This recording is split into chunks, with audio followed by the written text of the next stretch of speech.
Wangjoy Maramogi, Kisumu County.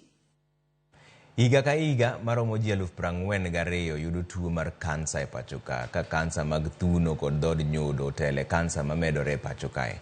Jokanyo mag thieth ywak ni poko yangorenegi kaka nengo mar thieth biro chalo e bwo chenro mar SHIF. Jafwambo marwa Judith Omondi miwa ler mar wachni.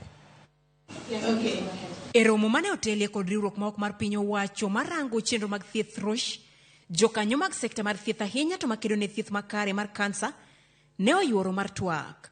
Lipode mathoth ne opedhi mayango kaka pinje mag Afrika ahinya to Kenya pod ni chien e kedo kod kansa.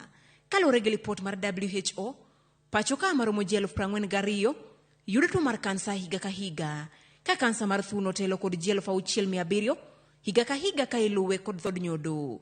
We have about 6,800 new breast cancer cases every year. And a study done by WHO showed that by 2040, this number is set to double. So in the next 16 years, from this number of about 6,800, we could have about 14,000 new breast cancer cases every year. Luoro nitie ni poni pinje mag Afrika okoloko yore mag kedo kod kansa, nyithindo madong kiye bang' wito minegi kwan gi dhi medore. E piny mangima atamalo 35 mar pinje ma mine weyo nyithindo kiye bang' tho kod kansa mar dhod nyodo kod thuno gin pinje mag Afrika. Ka ng'ol maduong' ma jolony yango ni pod nitie, en nyawo mar piny owacho timo nonro wi chenro mag chwalo e gwenge mag kedo kod kansa. Kaka e pacho ka ne ochwal chenro mag pim mag kansa mar dhod nyodo ma mine owinjo tim kigin ma ok gilimo ute thieth. Gino mayangore ni piny owacho ok lu, kata bed ni en gino manyalo kelo lokruok maduong' e thieth mar kansa nyodo kapok odeko. Self-collection is a method that empowers women to collect their own samples, which they can then hand over to healthcare professionals to test for the HPV virus that causes cervical cancer. So this is very empowering with regard to time saved for both the patient and the healthcare worker. It is also empowering because many women can do their tests at the same time and hand over their results to these healthcare workers. Kagibiro mar okumba mar thieth manyien ni, jolony go dwaro mondo miyangnegi kaka chudo mar thieth mar kansa ibiro bed ka itimo kokalo e kadno.